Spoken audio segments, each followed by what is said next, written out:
Shabbat Shalom.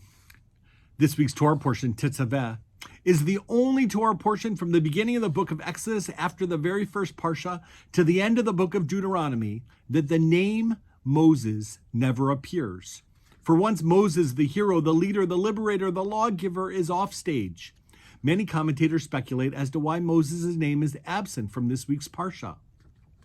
One theory is that the omission is meant to acknowledge the anniversary of his death, which is said to have occurred on the 7th of the Hebrew month of Adar, this very week. Another theory is that Moses' name is left out as divine admonishment for his jealousy over Aaron's appointment as the chief priest. Others maintain that it is in his humility and self-effacement, Moses graciously cedes the role to his brother and absents himself from the narrative. Some suggest it is due to the initial reticence at the burning bush that Moses had to be God's emissary to Pharaoh in the first place, which thereby charged Aaron with a new role of priest.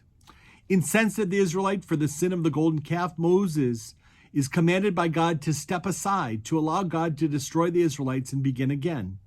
Moses steps into the breach and refuses to allow God to act, saying, "You may not do this, for if you do, erase me from your book."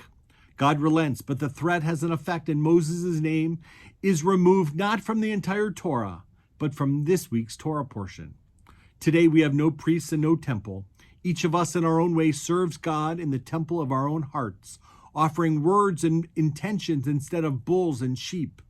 The only vestige we have of this experience is the Ner Tamid, the eternal light, the first thing that God instructs Moses to establish in the opening verses of this portion. The light has come to symbolize the light of Torah.